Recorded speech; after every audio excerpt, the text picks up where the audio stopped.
Alright, let's talk about loading Fuji pack instant film into a Hasselblad back.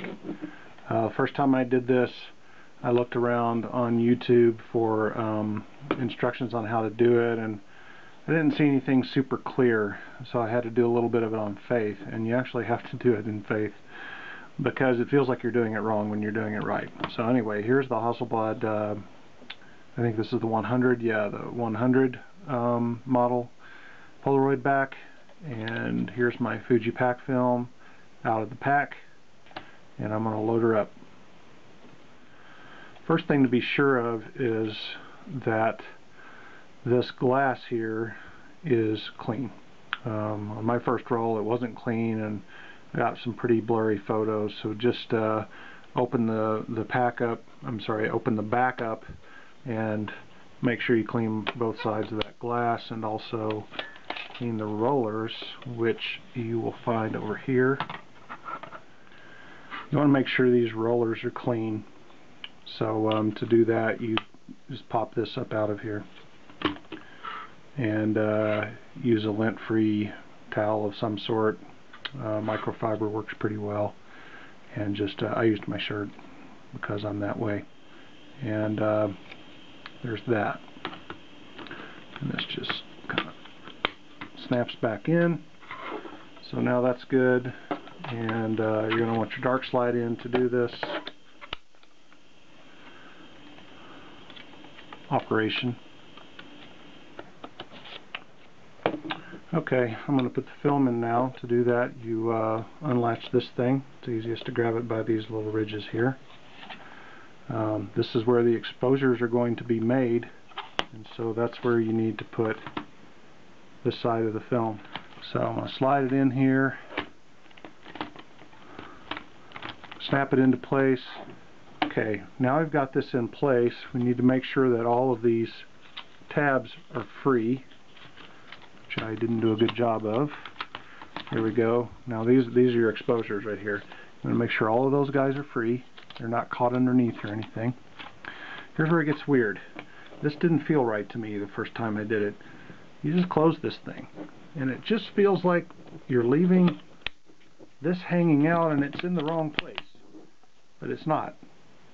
So this is basically the pack's dark slide, and then I've got to make sure you've got your Hasselblad dark slide in, and you pull this out, and it's going to feed your first shot. Now there's my first tab for my first exposure. It's got a 1 on it. So this guy's ready to go.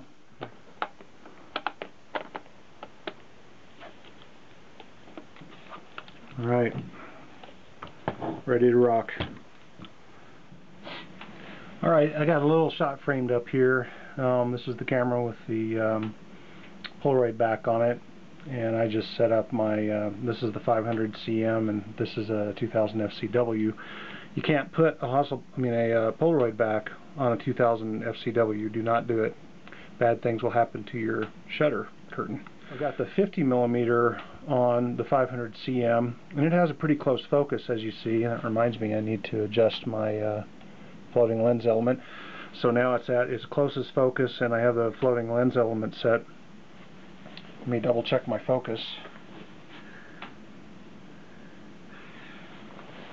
Okay, it looks good. I'm going to take a meter reading. This is 100 speed film in this guy, and I set this to about 70, well, about 80. I have my ISO on my little twin mate set to about 80. I tend to overexpose film. So I'm going to take an incident reading of the light hitting this guy. Traditionally that's done by pointing back towards the camera, just taking the shot.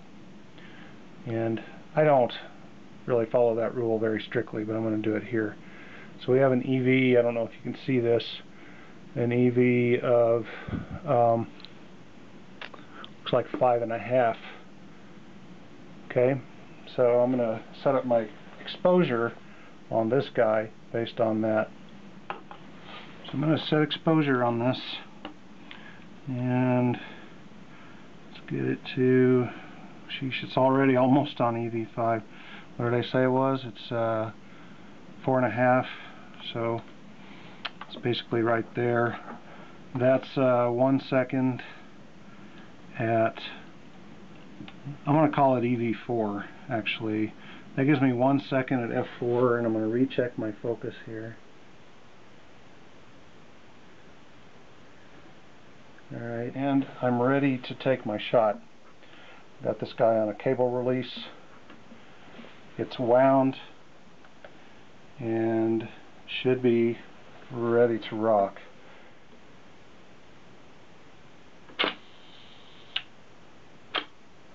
Alright, I have my exposure. Now I can pull my my frame out. Get that out of the way. To pull your print out, first pull this. That's out of the way. And now pull this out. And we're going to let this sit for a minute or two. There's timings. There are proper timings for this sort of thing in the documentation for the film. I basically ignore it. I'm going to let it go a couple of minutes. The film's developing time, or the print's developing time, is based on temperature, and so they have a table that demonstrates that. So I'm going to let this go for a couple of minutes, and then I'll peel it on camera, and we'll see how horribly I exposed this shot. Alright, this has been sitting here for a while. I'm going to peel it. Hold your breath. And as I suspected, it's horribly underexposed. I always forget this film has really horrible reciprocity, meaning that the lower the light, the more you, instead of say doubling your exposure, you might need to triple or quadruple your exposure instead of just doing a linear thing where you take your meter reading and go for it. In this film, if you're going to do a long exposure, might need an extra long exposure. And I had this experience the last time I tried this experiment, and I was too stupid to think about it. I could have gone easily one and possibly 2 more stops on this.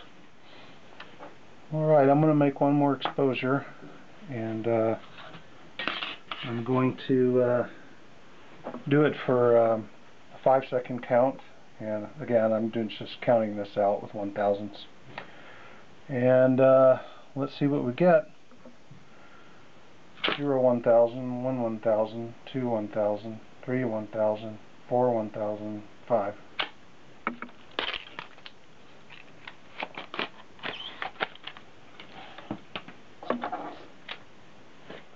Alright, this guy's been cooking for a while, probably longer than it should have. And results are looking better. That was about a 5-second exposure. And it's pretty good. I think it's about right. You could argue maybe it could be exposed a bit more. It's definitely better than the prior exposure. This stuff is real sticky when it first comes out. Once you first peel, it's very sticky, so don't just throw it in your pocket or you'll end up with dust and lint stuck to it. That's one disadvantage of this film. It takes a little while to dry out, even here in Colorado. So anyway, that's probably my best exposure, and I'm going to stop it there. Thanks for watching. Stay tuned for more photography videos.